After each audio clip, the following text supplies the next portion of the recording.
Welcome back to my YouTube channel. तो आज हम पॉलिनोमियल का जो नेक्स्ट वाला टॉपिक है उसे डिस्कस करने वाले हैं। टॉपिक क्या ही है, यानी कि क्वेश्चन नंबर सेकंड है, जहाँ पे हमें रूट्स दे रखे हैं ऑलरेडी, या आप ऐसे भी कह सकते हो कि जीरोज हैं जो वो दे रखे हैं। तो अगर जीरोज दे रखे हैं, इससे हमें सिर्फ और सिर्फ क्या करनी है, इक्वेशन बनानी है।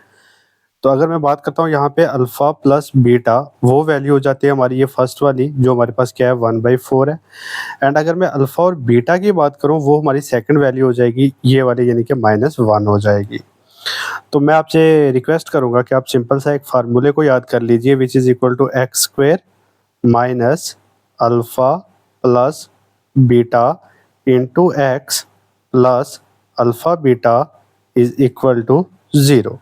सिंपली आपको क्या करना है, आपको कुछ भी नहीं करना, आपको सिर्फ और सिर्फ वैल्यूज पुट करनी है। एक्स स्क्वायर को अपनी जगह पे एज इट इज रहने दो, x square minus alpha plus beta हमारे पास कितना आया है, विच इज 1/4 इंटू एक्स साथ में है, प्लस अल्फा बीटा जिसकी वैल्यू हमारे पास -1 विच इज इक्वल टू 0। जब इसे हम फर्दर सॉल्व करेंगे तो हमारे पास क्या रिजल्ट आएगा, एक्स का square minus 1/4x plus into minus minus हो जाएगा, 1 इज इक्वल टू 0। ठीक है, यहाँ तक कोई प्रॉब्लम। इसके बाद हम क्या करेंगे, देखो यहाँ पे इस x के डिवाइड में भी कुछ नहीं है तो 1 मान लो, इस 1 के डिवाइड में भी कुछ नहीं है तो 1 मान लो। तो यानी कि जो तीनों वैल्यूज हैं हमारे पास, जो तीनों टर्म्स हैं, इनका जो एलसीएम है, एलसीएम क्या लेंगे, 4 लेंगे। ठीक है, क्योंकि 4 को 1 के साथ मल्टीप्लाई करेंगे तो 4 ही आएगा। जो हमारी दूसरी दो साइड जा रही है ना, वहाँ पे हमें क्या करना है, इस 4 को मल्टीप्लाई करवा देना। यानी कि जो ये 4 है यहाँ पे जाएगा तो मल्टीप्लाई हो जाएगा, या ये 4 यहाँ पे जाएगा तब भी ये हमारा क्या हो जाएगा, मल्टीप्लाई हो जाएगा। तो हमारे पास वैल्यू क्या आ जाएगी, 4 इंटू एक्स स्क्वेयर करेंगे तो 4x स्क्वेयर माइनस 1x की जगह आप सिर्फ और सिर्फ x लिख सकते हो, इसका मतलब भी 1x ही है। तो -1 इंटू 4 करेंगे 4 विच इज इक्वल टू 0। ये वैल्यू जब यहाँ पे जाएगी अगेन मल्टीप्लाई हो जाएगी, तो वैल्यू हमारे पास क्या आएगी, 4x square minus x minus 4 is equal to, देखो अगर आप 4 मल्टीप्लाई बाई 0 करोगे ना तो वो वैल्यू हमारे पास 0 ही आने वाली है। तो लास्ट पे हमारे पास आ गई 0। तो ये वो क्वाड्रेटिक इक्वेशन थी जो हमने 0 से बनाई थी, यही हमें क्वेश्चन में पूछा गया था। क्लियर, समझ आई? किसी को अगर दिक्कत है या कोई भी समझ नहीं आई है तो वो डेफिनेटली मेरे को कमेंट बॉक्स में मैसेज कर सकता है, कमेंट कर सकता है, आपको उसका ज़रूर वीडियो लेक्चर की फॉर्म में आंसर मिलेगा। अब यहाँ पे देखो हमारे पास दो रूट दिए हुए हैं, एक दिया है अल्फा प्लस बीटा जिसकी वैल्यू मैंने आपको ऑलरेडी बताई है कि वो √2 है। फर्स्ट वाला जो होता है वो अल्फा प्लस बीटा की वैल्यू होती है, और जो सेकंड है वो हमारे पास अल्फा बीटा की वैल्यू है विच इज इक्वल टू 1/3। ठीक है, समझ आ गई? अब यहाँ पे जो हमने एक नॉर्मल फार्मूला हमें याद किया है अभी तक, हम उसको लिखेंगे, which is equal to x का square minus alpha plus beta into x plus alpha beta is equal to 0। तो एक्स स्क्वेयर को अपनी जगह पे एज इट इज रहने देते हैं, एक्स स्क्वेयर के साथ कोई छेड़खानी नहीं करनी है, माइनस अल्फा प्लस बीटा की वैल्यू हमारे पास क्या है, √2 साथ में एक्स प्लस अल्फा बीटा की वैल्यू हमारे पास क्या है यहाँ पे 1/3। किसके बराबर है, ये 0 के बराबर। तो इक्वेशन हमारे पास फाइनली क्या बनेगी, एक्स का square minus √2x plus 1/3 is equal to 0। देखो यहाँ पे x के डिवाइड में कुछ नहीं है तो आप 1 मान लो, इसके डिवाइड में कुछ नहीं है, √2 के डिवाइड में भी कुछ नहीं है तो इसको भी आप 1 मान लो। तो यहाँ पे आप तीनों का जब एलसीएम लेने जाओगे तो एलसीएम हमारे पास 3 आ जाएगा। ये जो 3 है ये जाके x के साथ भी मल्टीप्लाई होगा और √2 के साथ भी मल्टीप्लाई होगा, तो हमारे पास वैल्यू क्या आएगी, 3x square minus 3√2x plus 1 is equal to 0। ये वैल्यू जब जाके यहाँ पे मल्टीप्लाई होगी तो हमारे पास क्या आ जाएगा, 3x square minus 3√2x plus 1 is equal to 0। यही वो क्वाड्रेटिक इक्वेशन थी जो हमें गिवन 0 से फाइंड करनी थी या फॉर्म करनी थी। अब यहाँ पे एक चीज़ याद रखना, जब भी आप किसी भी वैल्यू को 3 मल्टीप्लाई बाई √2 लिखोगे ना तो ये जो वैल्यू है 3√2 आएगी। इसको कभी गलती में ऐसे मत कर देना कि रूट के अंदर वाली वैल्यू को मल्टीप्लाई करवा के आप 3 मल्टीप्लाई बाई 2 √6 लिख दो। ये अगर आप ऐसा लिखोगे तो ये वैल्यू आपकी गलत हो जाएगी। ठीक है, चलिए नेक्स्ट क्वेश्चन हमारा बहुत ही आसान, सेम वही कहानी हमारी कि अगर हम लिखेंगे अल्फा प्लस बीटा वो हमारे पास 0 के बराबर हो जाएगा और अल्फा बीटा जो हमारे पास वो √5 के बराबर हो जाएगा। फार्मूला हमारे पास क्या था, एक्स स्क्वायर, फार्मूला था हमारे पास x square minus alpha plus beta into x plus alpha beta is equal to 0। ये मैंने तेज उन बच्चों के लिए बोला है जो 2x की स्पीड रख के देखना चाह रहे थे, अब समझ लेना। अब वापस में 0x 1x करके देखो, फिर समझ आएगी आपको।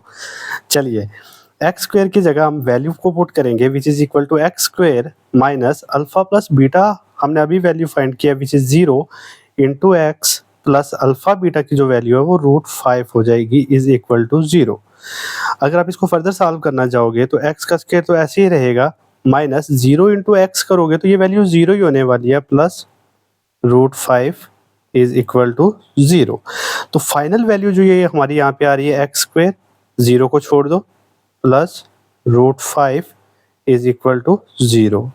तो ये हमारे पास वो इक्वेशन है या वो क्वाड्रेटिक इक्वेशन है जिससे हमने क्या किया है, इन रूट से फाइंड करवाया है। क्लियर, सबको समझ आ गई अच्छे से। नेक्स्ट क्वेश्चन हमारे पास है, अल्फा प्लस बीटा की वैल्यू यहाँ पे हमें 1 दे रखी है, अल्फा बीटा की वैल्यू यानी कि अल्फा मल्टीप्लाई बाई बीटा की वैल्यू हमें वो भी 1 दे रखी है। तो मैंने आपको फार्मूला क्या बताया है, एक्स का square minus alpha plus beta into x plus alpha beta is equal to 0। तो एक्स स्क्वायर को एज इट इज अपनी जगह पे रहने दो, माइनस अल्फा प्लस बीटा तो हमारे पास 1 आया था और साथ में एक्स मल्टीप्लाई हो रहा है plus alpha beta 1 which is equal to 0। X square को अपनी जगह पे रखते हैं, माइनस 1 इंटू एक्स करेंगे तो 1x हो जाएगा प्लस 1 इज इक्वल टू 0।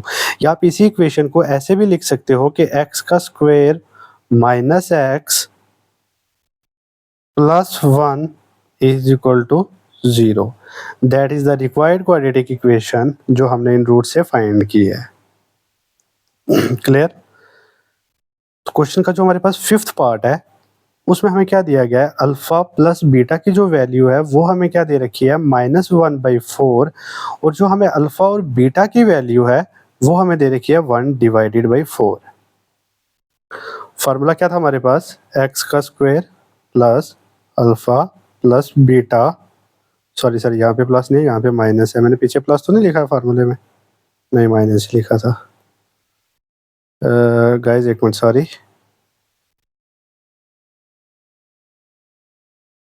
दोबारा से लिख देते हैं फार्मूला आपके लिए। तो फार्मूला हमारे पास क्या था, एक्स का square minus alpha plus beta into x plus alpha beta which is equal to 0।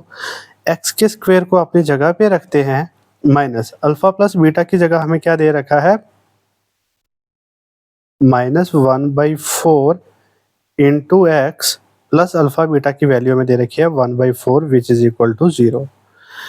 And further solving, x का स्क्वायर तो अपनी जगह पे रहेगा, माइनस इंटू माइनस जब हम करेंगे तो ये हमारे पास प्लस हो जाएगा 1/4x और प्लस 1/4 इज इक्वल टू 0। यहाँ पे अगर आप ध्यान से देखोगे तो ये नीचे 2 4 है हमारे पास, 2 4s का मतलब हो गया अगर हम इसका एलसीएम भी लेंगे तो वो 4 ही आने वाला है।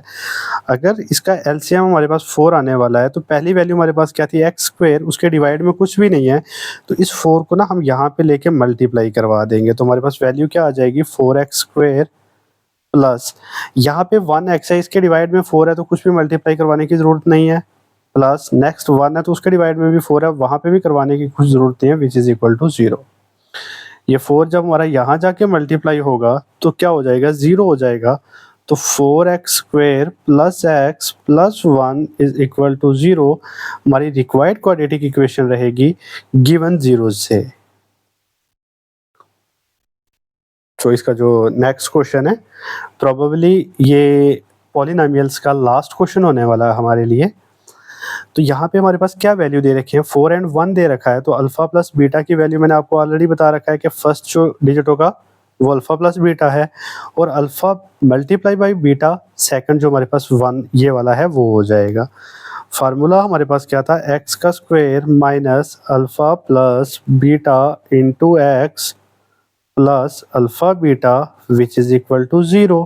तो एक्स के स्क्वायर को तो अपनी जगह पे रखेंगे, माइनस अल्फ़ा प्लस बीटा की वैल्यू हमारे पास क्या है 4 into x plus alpha beta की वैल्यू हमारे पास 1 है which is equal to 0। On further solving x square as it is minus 4 into x करेंगे तो 4x हो जाएगा plus 1 is equal to 0। This is the required equation from the given zeros. तो इसके साथ ही हमारा ये जो पॉलिनोमियल्स का चैप्टर था हमने बिल्कुल आसान तरीके में इसे समझने की कोशिश की है।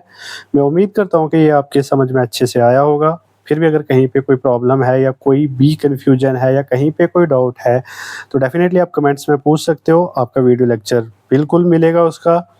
इसके बाद अगर आपको मेरी वीडियोज़ पसंद आ रही हैं तो आप अपना प्यार बनाए रखिए ताकि हम ऐसे कंटेंट आपको देते रहें। फ्री की वीडियो यूट्यूब पे आपको मिलती रहेंगी। Thank you so much.